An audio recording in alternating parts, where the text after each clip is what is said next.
The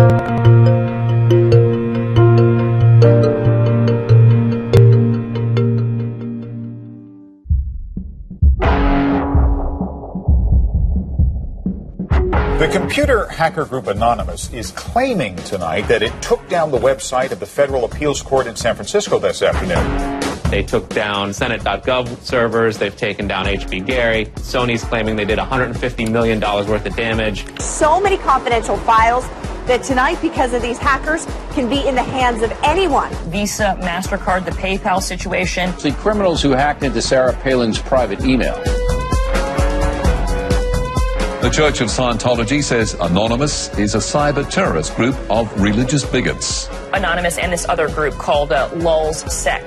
They seem to be wanting to prove a point. Anonymous kind of was like the big, strong, buff kid who had low self-esteem. And then all of a sudden punched somebody in the face and was like, holy shit, I'm really strong. And Anonymous calls itself the final boss of the internet. And sometimes it proves to be really fucking true. You are going to violate the freedoms of the internet, you certainly better watch the fuck out. They are kind of the rude boys of activism.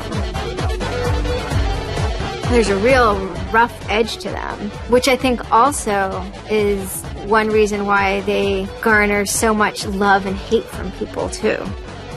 They represent a certain sort of chaotic freedom. Individual, young, nameless, faceless folks are having geopolitical impact. I mean, it's both exhilarating to realize that and terrifying to realize that. It kind of depends on how that power is wielded. We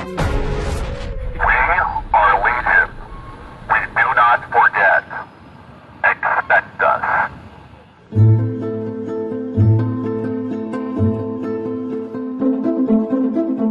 We stand for freedom. We stand for freedom of speech, the power of the people, the ability for them to protest against the government, to right wrongs. No censorship, especially online, but also in real life. We have members throughout society and all stratas of it worldwide. Yet we have no leadership. It's one voice. It's not individual voices. That's why we don't show our faces. That's why we don't give our names. We're speaking as one, and it's a collective. Good timing. I would love to live in a country where the government fears its citizens and not the other way around. But right now, plenty of anonymous actors are in hiding because of fear of reprisals by the government. I've been called many things. There's unpatriotic. That we're just a bunch of children sitting in our parents' basement. I got called a terrorist sympathizer. We've been called kids, we've been called cyberbullies, we've been called hooligans, and, you know, sometimes those words aren't entirely unfair, but this is a serious political movement.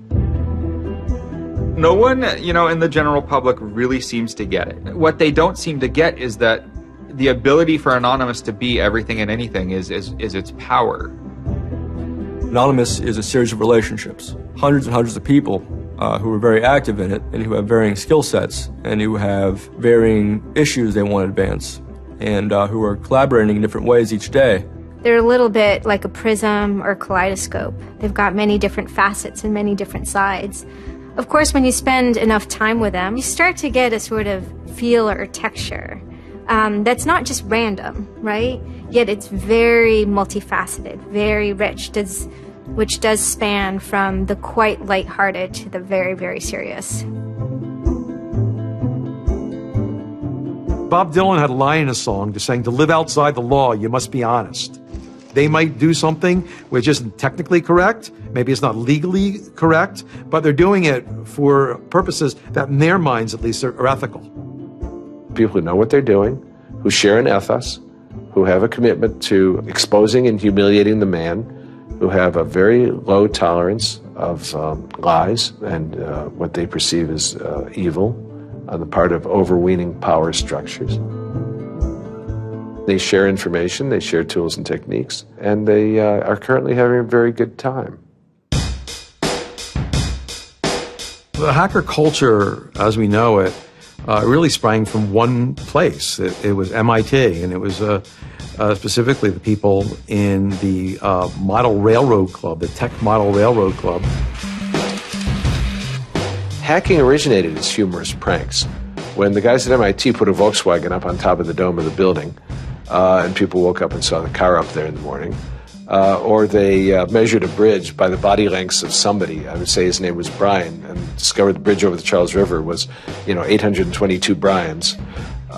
These are funny things. That's where hacking originated, and it migrated into engineering and computer communities. It's witty. It's pranks. I'm Chris Weishopel, former member of the Loft. We don't necessarily say hacking group because it makes it sound like we're hacking, so we used to call it a hackers think tank. Hacktivism was a term coined by a group called Cult of the Dead Cow. The Cult of the Dead Cow was really kind of sort of like a propaganda type of organization. They had a guy who's the minister of propaganda. They're kind of merry pranksters. Like everything they did was completely over the top. One of the guys there coined the term hacktivism because he saw one of the things his group was doing, which he called hacktivism, was writing software that people in other countries could use to communicate securely, even if their government was spying on them.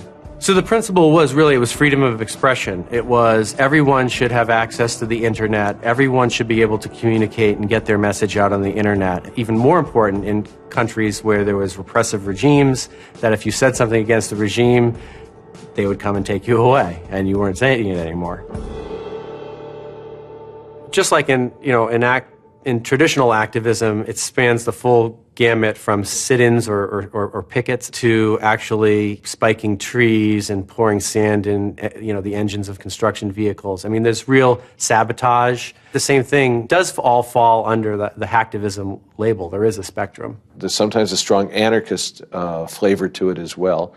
It's resistance to authority and those who would impose groupthink and group behavior on people, which was rightly perceived to be a consequence of the digital revolution as it was used by people in power to do hacking on behalf of righteousness and to redress the grievances of the world. Lance lowered Don Quixote on his horse, nag though she was, flying at the windmills of modern life.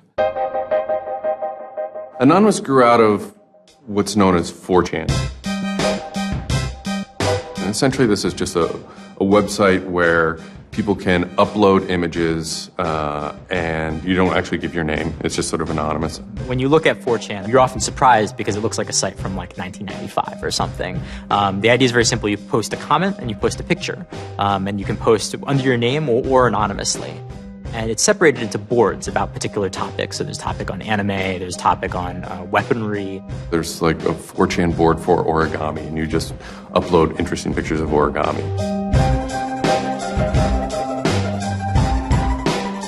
And then there was a group called the B board, which essentially was for like anything goes. The first time anybody goes on B, it's kind of an instant revulsion. Because there's never a time that you go on there where you don't see something horrible. That instantly puts off a lot of people. The idea is post something that can never be unseen. Half of the posts on B are there specifically to make people not want to come back to B. It's what you get when people are allowed to express themselves with absolutely no restriction whatsoever. It's the kind of sum of human imagination, and people can get together and think together without any limits or parameters. It's the most vile, disgusting, and funny thing on the internet.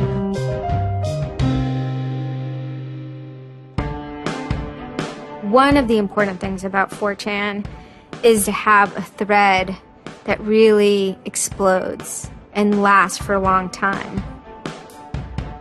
If it doesn't, then it disappears. It's a site that's not archived. So it creates conditions for anything that grabs attention at some level. And so humor and grotesqueness as a result are quite good for that. I'd rather just be referred to as anonymous, I guess, in any interviews, because I have some docs out on me. 4chan's just where I went to. I grew up on it, and I lived there.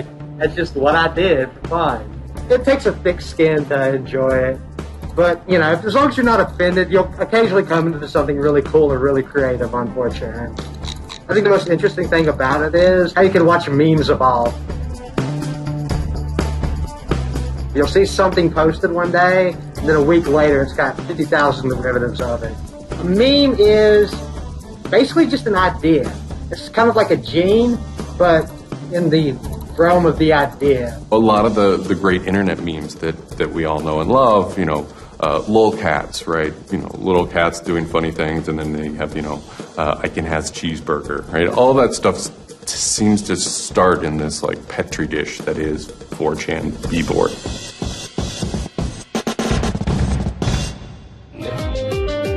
Say it publicly and you're insane. Chocolate rain. Name any meme from the last about 6 years, and I'll bet you either in its first posting ever was on 4chan, or at least one of its earliest revisions that became what it was on 4chan. I can see the food situation is so we'll be on our way. It's basically the best breeding ground for internet culture, as far as I'm concerned. With your neighborhood insurance rates, chocolate rain. 4chan is also very known for acts of trolling.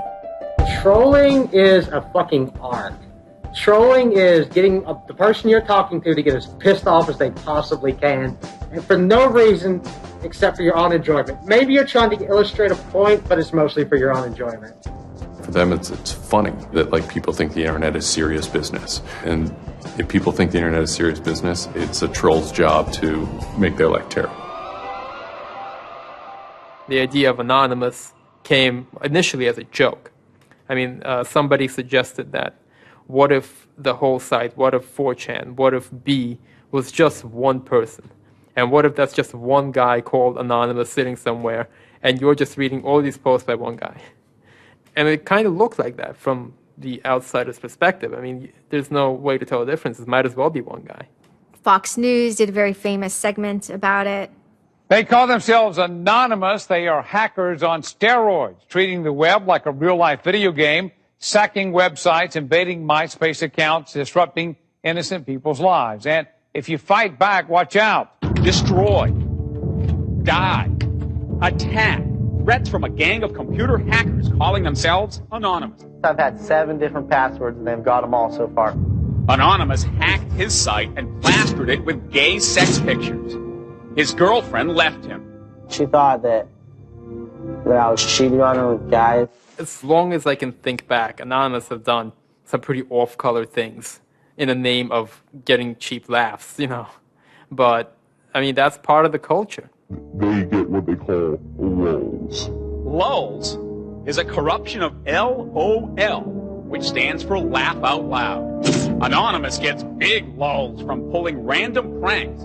For example, messing with online children's games like Habbo Hotel. Habbo Hotel was this online community where you had an avatar and you walked around and talked to other people. It was kind of like an early version of, World of Warcraft or Second Life or any of those virtual worlds. What the people on B did was invade Habbo Hotel, created, thousands of avatars. They all had this one uniform of a black guy with a big afro wearing a black suit. And so there would be thousands of these people, black guys, black suit, huge afro, walking around this world, and they would do things like form a swastika out of themselves. And I think that was a real landmark because it was when they were able to see that, they can use their numbers to do something really interesting and really disruptive. So we blocked the entrance to their pool, and that just pissed them off so fucking much. It was fucking beautiful. That was fucking just wonderful. Wonderful times. Those kids love that pool. They love the shit out of their pool.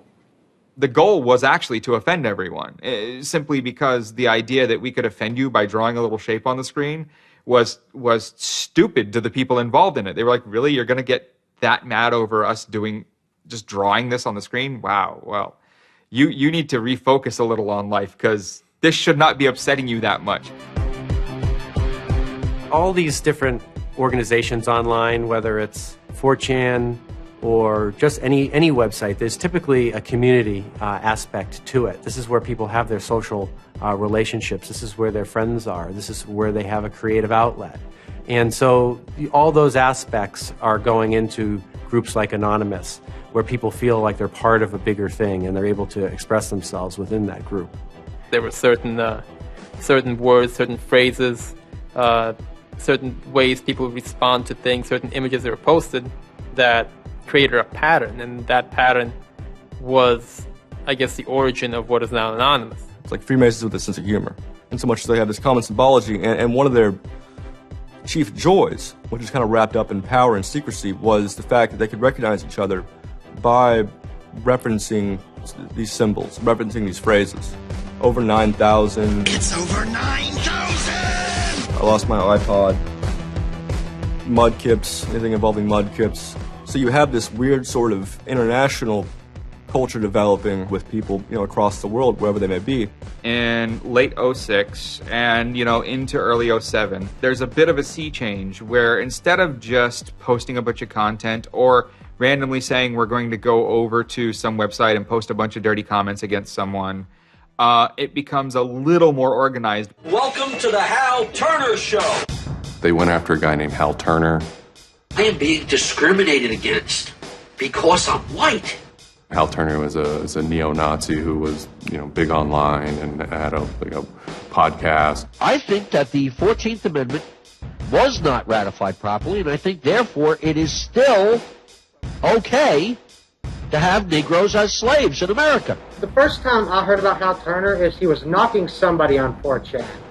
There's a million neo-Nazis out there. But he started picking on our dude, so we had to go to our dude's fucking defense, and it just so happened that he was a neo-Nazi, so that's a big reason that he's a fucking dickface. Who are you? Where are you calling from? Hola, this is Pedro. Spick, don't call. Diego. He was just a horribly racist radio personality who seemed to handle it well when you called in. Like, he could handle being berated by Anonymous. And that made it very interesting. It made it a bit of a challenge. It wasn't some guy who just either crumbled or stopped answering the phone. It was a guy who would yell back. Hal Turner wasn't the first, actual person that, Anonymous had caused trouble for, but the circumstances ended up being significant. They DDoS'd his website, stuff like that, costing him thousands of dollars, bandwidth fees. Denial of service has been around for a long, long time. The equivalent of if you, for some reason wanted to disrupt a bus service, right? You can hire 1,000 extras to all go and line up at the bus station, right, and get on the bus. And so that anyone who was really trying to get on the bus couldn't do it, right? It's as simple as that. When you stop trying to visit, website goes back up, no permanent damage. We DDoSed him, and then we kind of trolled him in real life. We sent countless pizzas to his house. We signed him up for escorts on Craigslist. We sent a bunch of pallets of industrial materials to his house, which he ultimately had to foot the bill for. And basically, we destroyed his ability to pay for his radio show, and that took him off the internet. And then they ended up getting some real hackers to help them out. This wasn't sort of pranks. They actually were able to get into Hal Turner's private servers and his mail servers and find some interesting emails that he was serving as an FBI informant, which, if you're a right-wing neo-Nazi, is not a good thing to be. And obviously him being an FBI informant and also his reaction, his sort of douchebaggy reaction to the raids, damaged his credibility within the white nationalist scene, which is a shame. Hal Turner's gone. He's been prosecuted by the feds for threatening judges. What follows is a period of confusion and anger in which, the original Anonymous people, the sort who want to keep Anonymous as this nihilist little, ridiculous group, are upset that now, that the most terrible thing on the internet is now becoming a force for good all of a sudden. I'm Mike Vitale, and my handle is Seth Dude. Now, this is January 2008. Anonymous is strong now. We're not a little dinky fucking group anymore. This is millions of people worldwide, and we're watching. And then Scientology stepped in with a big target on its chest. A video came out of Tom Cruise. It was supposed to be an internal Scientology video, talking about secrets of Scientology. Being a Scientologist, when you drive past an accident, it's not like anyone else. As you drive past, you know you have to do something about it because you know you're the only one that can really help. It talks about you're the only one who can stop, bad things from happening. And so this is kind of widely mocked online. It circulated like wildfire. Instantly, the Scientologists post a DMCA, Digital Millennium Copyright Act. And this is a way that if you own content, you can go to video sites, upload sites, and have your content pulled when someone uploads it illegally. So Scientology's always at odds with the internet, always trying to legally bully people out of fucking them over on the internet. They always did that. And then here they are trying it again, but you know what? Anonymous saw that, and they said, oh, you guys just fucked around badly. Like, you're trying to censor our internet. Are you trying to take a joke away from Anonymous? Like, you don't do that. A few people on 4chan posted, hey, we should grab that video and post it on a few other sites. What followed was this is a term called the Barbra Streisand effect. And this video, as they're attempting to suppress it, went everywhere. Like, everywhere you look on the internet, you were gonna stumble upon this video. Actually, Gawker, the site that I worked for, was, I think, the first one to put it on the website, and we got in a huge legal battle with Scientology, who wanted us to take it down.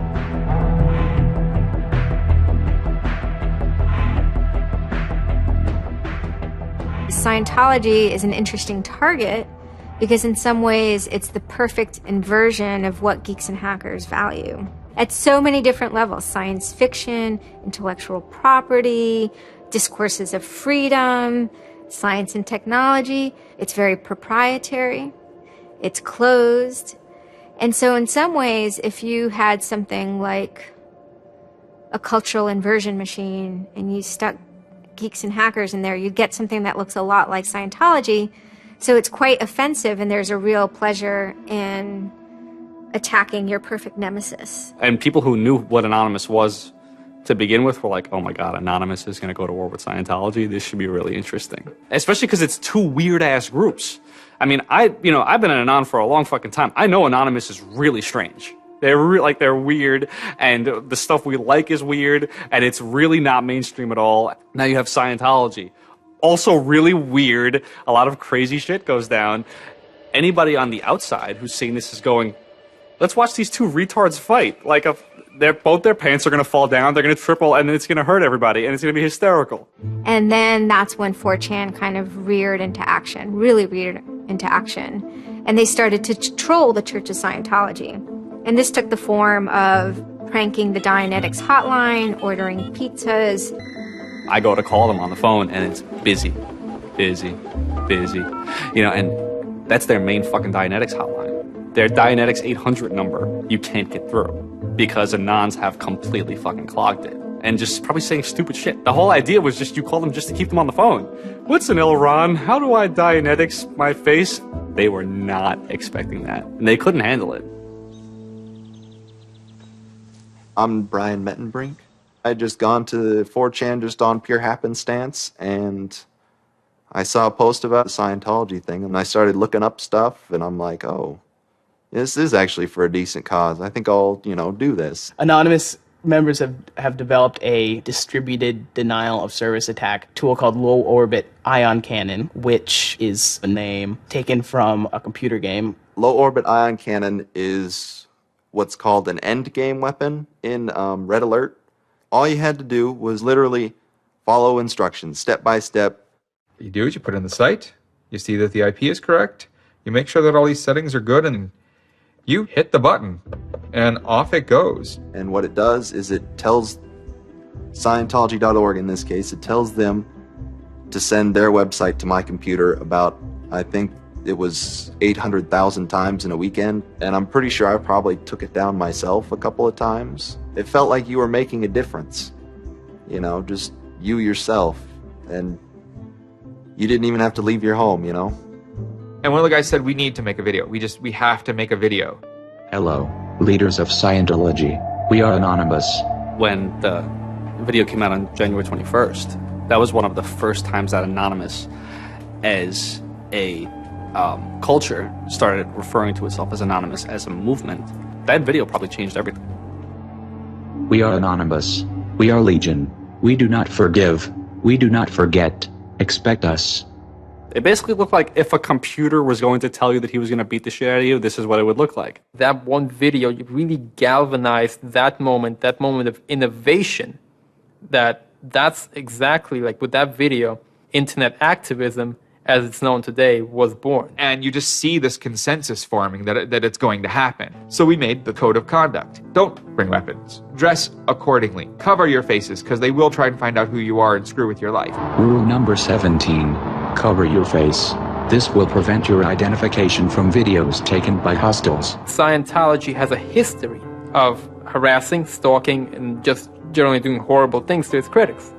So people needed a way to hide their identities. A lot of people had very legitimate fears. They don't want to be followed home. They don't want to be stalked. They don't want to put their families and themselves in danger. Everyone was going, well, we're going to wear a mask. What's the only fucking mask that we all already know or have a joke about? And it's the Guy Fawkes mask. You see the movie V for Vendetta, the ending scene where everyone's wearing the Guy Fawkes mask. That is very reminiscent of what Anonymous thinks Anonymous is.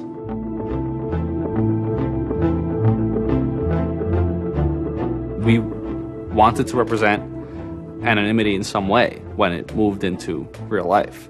I think that the Guy Fawkes mask was one of the most natural things to happen. It is the idea that none of us are as cruel as all of us. You have this massive crowd of people who are anonymous that is going to fight against a bigger thing and win. Even after watching the video, it's like, yeah, this is great, but who's actually going to do it? Who's gonna step up? Are people actually gonna get out of their house? And I guess we were really affected by the stereotype of that whole community, they're being internet nerds, that too afraid to leave their mom's basements. No one thought that they were gonna come out. This is me on the way there. I haven't slept. I'm very fucking tired. And I remember going to the park that day, and it's really fucking early in the morning, which I thought was a bad idea. And I'm smoking a cigarette, and I'm looking around like, where the fuck is everybody? There's nobody here. So here I am, sitting in Bryant Park, waiting for the other announcers to show up. I remember thinking like, oh fuck, like, am I gonna be the only one in the park? Am I gonna walk to Scientology with fucking 6 or 7 people? Which totally defeats the entire purpose of this, because now they could single me out, Then I get up and I start walking around, and I see there's a lot of green balloons over there for some reason. On the other side of the park, there was like fucking 200 people. There was Guy Fawkes masks everywhere, and I'm like, holy shit, this is huge. There's a fucking lot of us. That's pretty good. I had no idea how many Anons there were until we started moving. And it just fucking got bigger.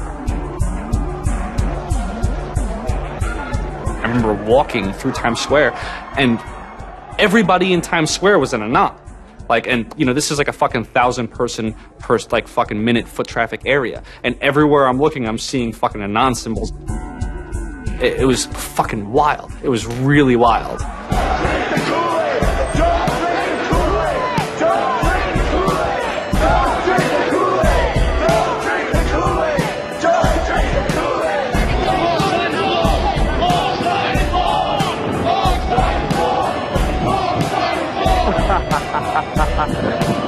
This is our fucking race. Hell yeah! So we start getting numbers in. And Sydney, we're thinking that it's going to be 50 people. And before 10 a.m., before even time, there's already 50 people there. And there's still streams of people walking down the streets. A couple hours into it, because I didn't go to bed until 1 in the morning, you're looking at Sydney as, wow, there's 250 people in Sydney. The cops are estimating higher than that for their reports. What just happened? Adelaide, Perth, and Melbourne happened. And, over 200 at each of them. We nearly broke 1,000 leaving Australia. Now, the next protest was Tel Aviv, which had actually gotten its first Scientology building right before this. There were Palestinians and Israelis at this protest, both holding their flags, and at one point they actually switched flags and held up each other's flags and whatnot. It was awesome to see. I call our guy in London, Britanon, and I say, hey, what's going on there? And he's like, did you just get out of bed? I said, yeah, I haven't even turned on the computer. I just figured I'd call you. And he said, we've got 600 people, and the cops are really, really mad at me. All the major cities were having hundreds of people come out. It was massive. Clearwater had like 300 people. I don't think anyone beat out LA. I think LA had over 1,000 people. We are Legion! We are Legion! The thing that happened was something completely different, and hundreds of people from every city just swarmed the streets. It was kind of overwhelming, a little even scary, but scary in a good way. Soon, we're at around the 10,000 mark, and we were joking the whole time, over 9,000, one of those memes. It was too surreal. It was not believable. You go by what name? We are Anonymous. It was very empowering, especially after people saw the thousands of people showing up. This was it. We owned the world at that point. We all met each other. The idea of an Anon is you're fucking alone until you get to 4chan, and then these people all think like you, And all of a sudden, you're not alone. You are with fucking 500 others, they all know the same jokes as you. They all clearly have similar interests as you. Here's your culture. You meet your own people finally. It's perhaps a little surprising. It's not just preteens or teenagers. There's a far more even mix of males and females than you would imagine otherwise. And there were a lot of these so-called guys who weren't socially good. They were very awkward. They still lived at home at 23, half of them virgins. And I'll tell you, the amount of those people who got laid from these protests happening is in the thousands that would not have for years probably. That's why those protests were so important. It was a chance to finally meet other people that were previously anonymous and unknown, and hence it was the moment of the end of their anonymity. Scientology, they kind of fought back, so to speak. They posted stuff online. While claiming they are peaceful, in less than 3 weeks, anonymous members made or encouraged 8,139 harassing or threatening phone calls, 3.6 million malicious emails, 141 million hits against church websites, 10 acts of vandalism, 22 bomb threats, and 8 death threats against members and officials of the Church of Scientology. They wanted to find me. They did. They hired PIs. They started taking pictures of us, threatening to sue us. I did the whole low orbit ion cannon stuff, and then I pretty much just went about my life after that for, I think it's 6 months, and then the FBI showed up here at my parents' house. 2 men got out of the car and took Flashed their guns. took their jackets off and laid their guns on the front seat and came up to ask us if Brian was home and explained that they were the FBI and they were looking for Brian, and I've never been so scared.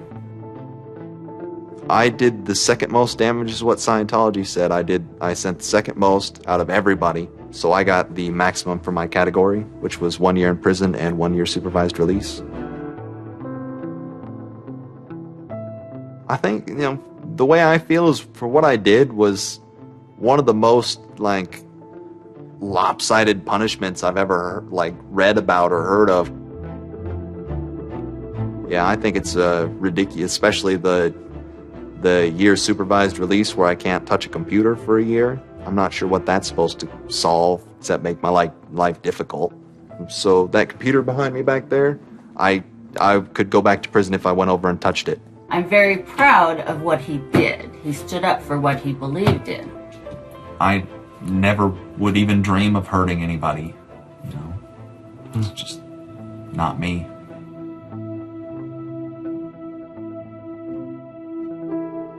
Prior to Anonymous, critics of the church still had to be very, very careful because of the aggressive lawsuits that were launched against academics, journalists, and other critics. I would say that era is over. And Anonymous, more than any other sort of intervention, is probably responsible for that change. This actually caused a decent rift in Anonymous. There was one big group, significant group of people who would say, this Chanology stuff, it's cancer, it's awful, it's bad, it's just bringing attention to us that we don't want. One Anon said it well once. There is no leader. Their ops have momentary leaders, de facto leaders. Almost through meritocracy, there's more respected or more persistent participants. Some people participate in a single operation and are never heard from again. It might even be a housewife who just, agrees with that political statement or that protest. I like to describe this with the picture of a bird swarm. Everybody's flying very, very quiet. Suddenly, one bird flies into the other direction and the mass fly into the same direction, following that person. It's totally okay to say, I'm sorry, I don't take part. When Chronology was running full force, it was like a kid stretching for the first time and actually seeing the real power. If you had asked me all throughout 2008 and most of 2009, is the politics of Anonymous always going to be sutured and hinged to the Church of Scientology? I would have said yes. And it became unsutured, unhinged, when a different political wing was born in 2010.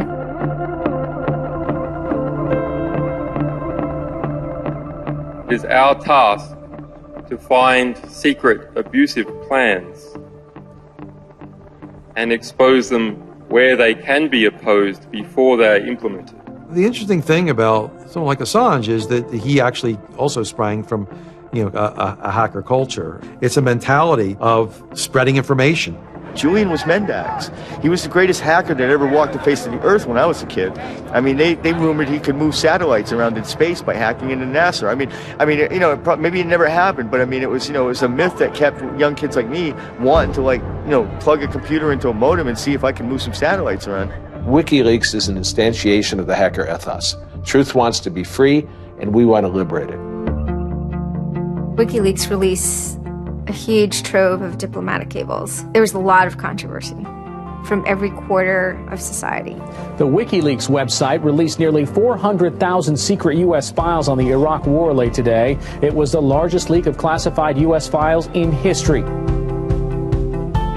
There was one particular moment that really sparked the fire, and this was when PayPal, MasterCard, and Amazon pulled services for WikiLeaks. So all of a sudden, there's no way to actually process donations to WikiLeaks. And then people went and found neo-Nazi groups.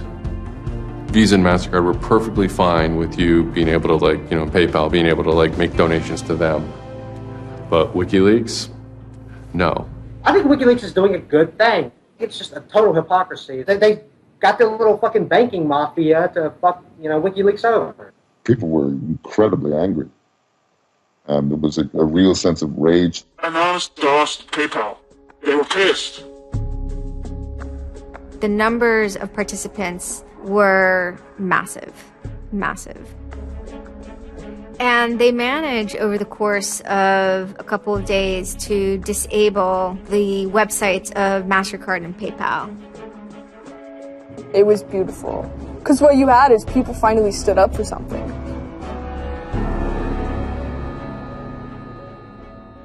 My name's Pete Fine. You can call me an internaut or a hacktivist. Telecomics is an ad hoc cluster of volunteer net activists who have spent much of the last year trying to keep the internet running in the Middle East. In kind of the lead up to the Egyptian revolution, we would tweet on people's behalf. We would get people from Egypt who were unable to access Twitter on their own on our IRC network, and we would take reports from them and tweet them out using our account to kind of help them get the word out about what they were experiencing. Some of this shit is personal. And one of the things about the movement as a whole, when Egypt rolled around, is that Egypt broke us emotionally. Watching in real time with live feeds that we helped set up, Egyptians get massacred with machine guns. It was different, and I have never in cyber activism wept before. It's never bothered me like that. It's never been able to touch me the way Egypt touched me. And then January 27th, January 28th rolls around, and the Egyptian government starts shutting down the internet. I mean, just for the whole country. The whole country. There's this fantastic traffic graph that you can see the traffic coming out of Egypt, and it looks like, like this, and it goes like that. Just totally stops. And we were just shocked. I mean, we were just like, what the fuck? Like, what the fuck? To think that a country would completely cut itself off as much as it was able to from the outside world was pretty unthinkable. We know bad things go on in the dark places. That's the kind of thing that could start riots.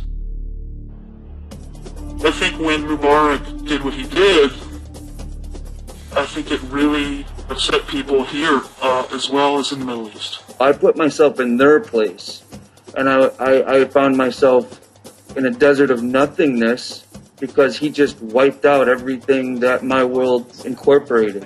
That just showed me and everybody else that the same thing can happen at any time, at anywhere, in any government. Anonymous and the people on the internet stood up and said, go fuck yourself. You want to shut down their internet? Fine. The people on the internet will show them how to turn it back on. A lot of my friends helped with encryption, helped people on the ground in those countries validate SSL keys and certificates, and really showed them how to subvert their government and become free. And then Telecomics started to tweet connections to the internet, dial-up connections. In Egypt, the care package we put together included some kind of our comms information, the ham radio and dial modem details. In total, we helped coordinate and run about 500 dial-up modem lines. We also Googled up treatments for tear gas and other kind of basic medical treatment and found folks who could translate that into Arabic. Sort of put this together in a nice one-page PDF and fax, and off it goes. President Hosni Mubarak has decided to step down from the office of President of the Republic.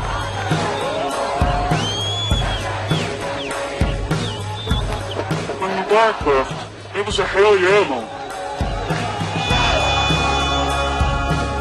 People can rise up. People can make a change. And I think for a lot of people in America, it was the first time they had seen people rise up and take down their government and say, we're sick of this shit. We're sick of the oppression. We're sick of living as slaves to your power. We had Egyptians come thank us as we're doing this stuff, and I said to them, like, look, you guys just get our back if stuff goes down here. It's a revolution that was facilitated by the internet, by Facebook and by Twitter. Not caused by it. I mean, 50 years of dictatorship has caused the Arab Spring. But the internet has certainly been helping. Although it was awesome and it was one part we were fighting for me it was quite clear that it's not the end of the story. That it's not suddenly changing into rainbows and 9 cats or whatever, but that we now have to watch even more. Suddenly on February 5th, Financial Times article comes out that we all see. And it's quoting this guy named Aaron Barr, who's the CEO of HP Gary Federal, which is an intelligence contractor.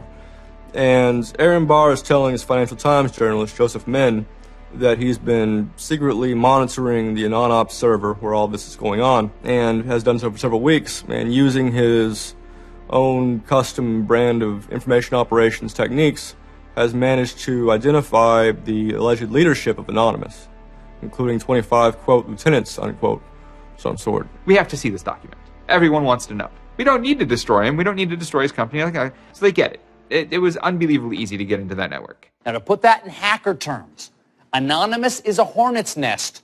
And Barr said, I'm going to stick my penis in that thing. The HB Gary hack brought about 70,000 emails. Probably the most important ones had to do with a proposal that HB Gary had already formulated. It was packaged up as a nice PowerPoint presentation. Kind of act as privatized agent provocateurs, where they were going to discredit WikiLeaks. HB Gary was proposing submitting fake documents to WikiLeaks, and then when discovered as fake, the error could be called out and it would discredit WikiLeaks. Right.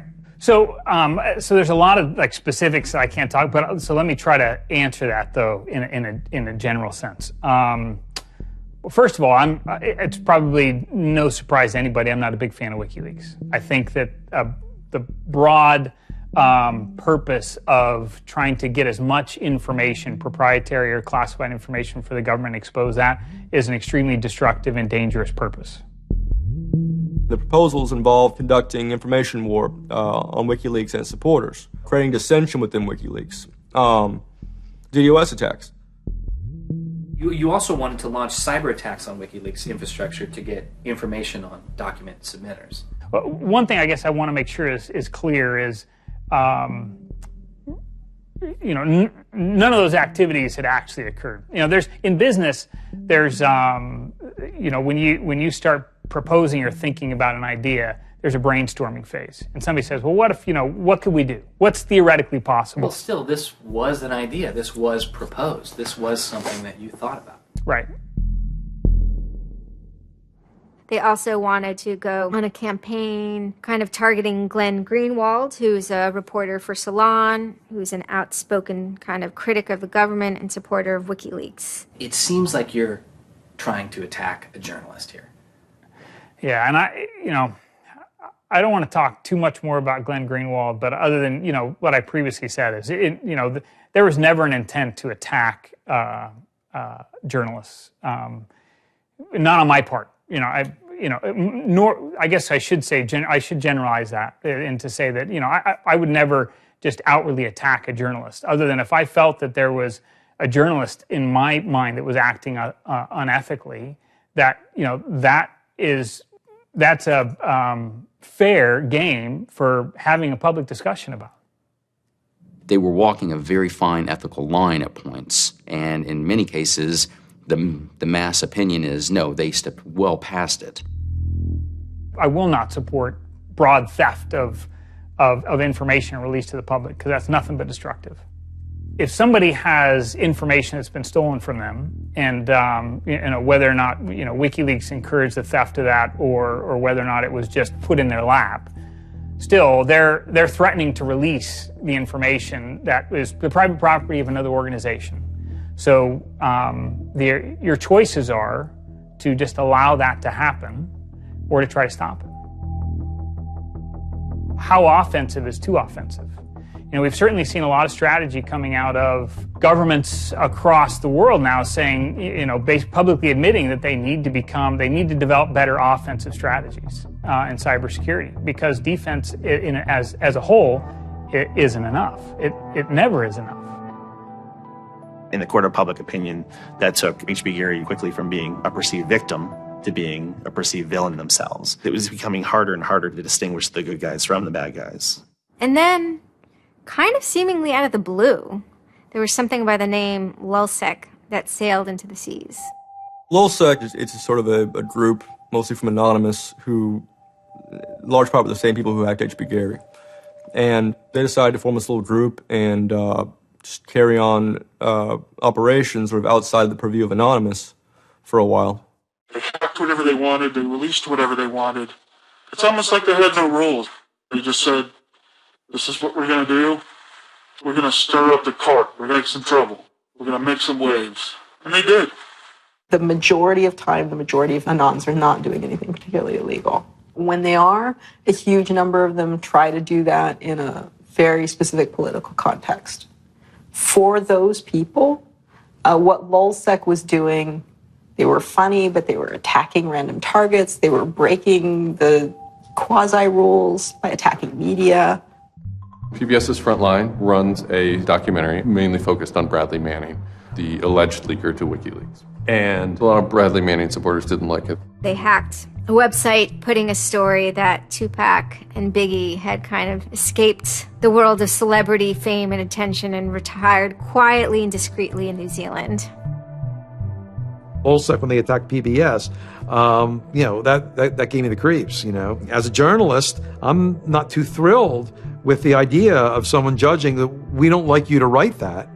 We don't like your reporting, so we're going to shut down your website. I'm uncomfortable with that. It could be me, and I could be writing something about a group that they didn't like, and I'm happy to sit and talk with them about it, but don't shut my website down. This is obviously about freedom of speech, so attacking the press would be would sort of be a bit of a contradiction. So people obviously said, well, we shouldn't do that. And obviously LulzSec had a completely different agenda, so they had no problem doing it. Hacktivism started to become sort of, I would say, almost more nasty, using, sort of more no-holds-barred kind of attacks, sort of more vicious attacks. They sort of saw themselves as going out there, breaking into like anything, everything, governments, corporations, police departments, largely for the same reasons Anonymous would. They went after Arizona for immigration policy, 50-day run, causing mayhem, havoc, and then ended it. The computer hacking group Lulz Security has announced it's disbanding, saying it had achieved its mission to disrupt government and corporate organizations for fun. I call this whole thing the rise of the chaotic actor. And chaotic could be chaotic good, neutral, or evil. If you go back to the old Dungeons and Dragons charts.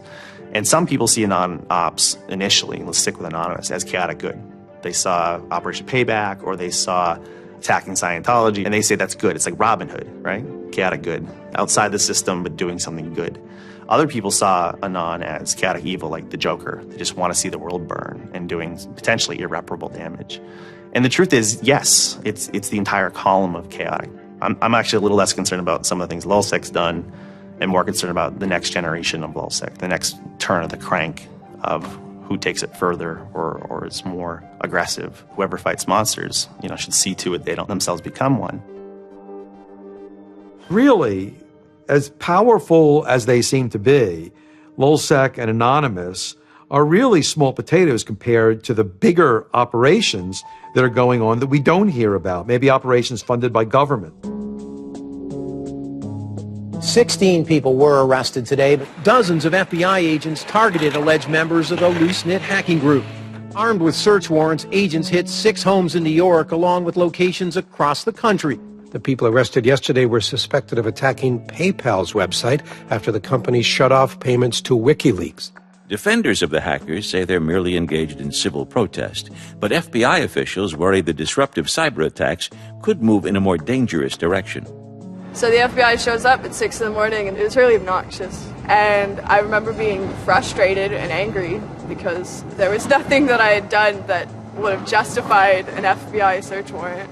They came and guns blazing and all this other good stuff, busted down the door. I immediately just dropped down on the floor, 180, didn't want nothing. I wasn't trying to fight nobody. Even if you accept what the government is saying is true, what is important is that people are participating in the process. It is very much the process. It is sitting in an encounter in Selma, Alabama. 500 Freedom Riders refusing to allow people to go and sit in at a segregated lunch counter. They write books about that stuff.